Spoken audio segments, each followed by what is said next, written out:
I would like to acknowledge that we are gathered on the unceded territory of the Algonquin and Anishinaabe people. This land acknowledgement is a recognition of shared history as a nation. Yes, ladies and gentlemen, you read that right. The King of Canada, King Charles of the UK, has just given Canada back to the Native Americans, or the Native Canadians. And, I mean, it's North America, so, not literally, but he may as well have. And this is what's funny about this. So King Charles comes to Canada, and he performs what's called a land acknowledgement, where he says, we are on the unceded territory of the Indigenous peoples. Okay, the reason why that's funny is, Canada's not going to give any kind of... They're not going to just dissolve government and say, okay, Native Americans, you're in charge now. Indigenous Canadians, I'm sorry. But this is the king acknowledging the territory is currently occupied by an external force. He's stripping himself of legitimacy at a time when Donald Trump is claiming Canada is considering becoming the 51st state. That would mean unceded territory literally means the native peoples, the landholders, have not given up their claim nor rights to this land. And the king, acknowledging this, is stating we are an occupying force and are not a legitimate government. Now, of course, the left, I would love the liberals, the woke left to come out and say, no, Tim, actually, Canada does own the land. Okay, let's play ball. We can have it one of two ways. All right. The first is that a land acknowledgement where the king says we are occupying this land, that creates illegitimacy of government. Or, hear me out, we can have it go the other way. And that is when we conquer a land, it's ours and we owe them nothing. Pick one, ladies and gentlemen. Let me play this video for you. And then let's talk about what it means for the King of Canada, King Charles, to say outright, this land belongs to the Indigenous. I would like to acknowledge that we are gathered on the unceded territory of the Algonquin and Anishinaabe people. Really? This land acknowledgement is a recognition of shared history as a nation, while continuing to deepen my own understanding. It is my great hope that in each of your communities and collectively as a country, a path is found toward truth and reconciliation in both word and deed. This is my 20th visit to Canada. Okay, come on, let's be real. Do you really believe that the UK is going to just say to the Canadian government, you are hereby under the authority, direction of the native Algonquin and, Anishinaabe? Anishinaabe people. I wasn't trying to be disrespectful. I'm trying to get it right. The Algonquin and Anishinaabe people. No, of course not. It's stupid, liberal, woke platitudes, but I will accept it because this creates illegitimacy of government, which means the Indigenous could now say, as this is unceded territory for which you are illegally or illegitimately occupying by your own acknowledgement. Hey, Trump, you want Canada? What if Trump goes to name, this is what Trump should do. This is what I would do if I was president. And this is why I'll never be president. I'd go to the Native American tribes and say, hey, let's make a deal. You join the United States as a territory, and we will give you full autonomy. Literally just have your tribes declare this land we cede to the U.S. with full, under the pretext, we have full authority, and should that authority and autonomy not be recognized, we have the right to rescind. Now, of course, they'd never do it. I don't know. I would do it, though. I'd say, if I was Trump, Algonquin people, Anishinaabe people, okay? Join the United States under the Golden Dome, and we will give you full governmental control of all Canadian territory. It's yours. The king said so. And then something interesting happens. Let's say the native Canadians are like, yeah, I'll take it. What if they were like, hey, we'll do this. We'll give you $20 billion to your tribes and your people, divvied up as you see fit if you join the United States. Then Canada's going to be like, no, you can't do up. The king said unceded territory, and they have ceded it to us. You are an illegitimate occupying force on our land now. I know none of it would ever actually happen, but this is the stupidity of the games they play.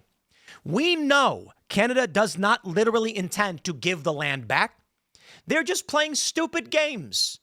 They're fanning their awfuls, their affluent white female liberals, saying, look at us, truth and reconciliation for the poor Indigenous people. They don't mean anything by it. I'd like to see now, with this declaration by the King of Canada, okay, it's true, he's the King of Canada, right? That's what they call him. King Charles, King of Canada. I'd like to see legal challenges from the Indigenous. In fact, there are Algonquin people who live in the United States, and they can file a lawsuit too. I think they absolutely should, and say, challenging the courts, the king has declared that you are an illegitimate occupying force on our land for which we have never ceded to you. Make them say it. By what right do you remain here? Hey, let's be real. The British gave up Hong Kong recently. They gave up India. They've lost South Africa. That was largely the Boers, though, but there were some British there. Come on. Let's play ball. Let's take the woke ideology to its natural conclusion. Trump claims Canada considering offer of free Golden Dome in exchange for becoming 51st state. Let's play. You know, what I really can't stand is it's not that nothing ever happens, is that people have no balls. They got no balls. Like, do something. Like, can I get a stick and just poke something and say, come on, do anything?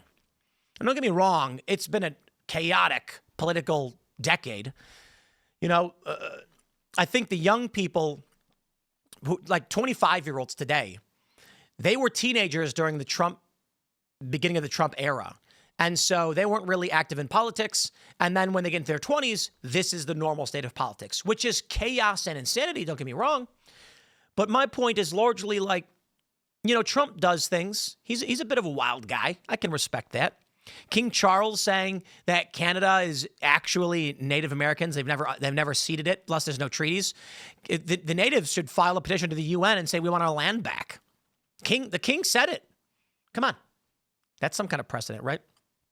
Maybe. But I want to see something. Trump does a lot. I don't see him doing this, but I want it. I want something big and bold to happen. That's why the 51st state stuff makes me laugh. Now, it's just words, and words don't go far. The Greenland stuff, largely just words. They don't go far. I want to see some action. I don't want Canada to be the 51st state, mind you, because they're a bunch of lefty wackaloons. But if they have no legitimacy of government and the Canadian people are an illegitimate occupying force and they can't vote, okay. Like, let's play ball, dude. This is the world these people want to live in. Here's what we'll do. We'll go to each and every one of the Canadians and say, who owns the land you're on? You, the colonizers, or the natives? And when they say natives, be like, okay, no voting rights for you. What about you, sir? He's like, no, I live here. I was born here. Okay, you get to vote. That's your belief system. We are just honoring it. But these people are liars and they're hypocrites. They will never accept that Canada doesn't belong to them, despite the fact the king said it. But I will say this. I shouldn't say never. And never say never. This could be the snowball rolling down the hill. And that is, there are a growing faction of ultra-liberals who would virtue signal by, look, they don't own land anyway, and they're going to be like, nope, this land is Native Americans, haha, because they want the system to break down. The king panders to these people because he's an idiot. And what happens in 10 or 20 years? These young people that legitimately believe the land is owned by the Canadians will be in courts. They will be in law. Look at that Judge Dugan who helped the illegal immigrant escape. These people chant, make Canada Mexico again. Canada's got them too. It is entirely plausible that in 10 years, 20-something-year-old woke lunatics are in government, are in the judiciary in their 30s, and they hear a lawsuit where they're like, 10 years ago on this date, the king said, we have never given up our land. It is our land. And that means you are illegitimate. And the judge is going to go, you're right. We vacate. There was already a ruling from the Supreme Court where I think they gave back half of Kansas or something. Like legit, like just crazy rulings. So I'm going to say it one more time. Let's play ball. We can have it one of two ways. Either you really don't think that the Native Americans own the land and that you are claiming you have conquered it, regardless of what you say. I'm cool with that. I am cool with that because I'm going to be like, yes, we too of the United States have also conquered this land. It's ours now. Or y'all's king acknowledged you don't own the land, and I'd be more than happy to see the Canadian government disbanded and dissolved as an illegitimate occupying force. Maybe we need to start coordinating with the Algonquin people as the legitimate government of Canada. That's what you get. Keep playing stupid games. I know that no one's going to do anything. I just wish. I'll wrap it up there. Stay tuned. We got more segments coming up for you. Smash the like button. Share the show with everyone you know. Follow me on X and Instagram at Timcast. We'll see y'all in the next bit.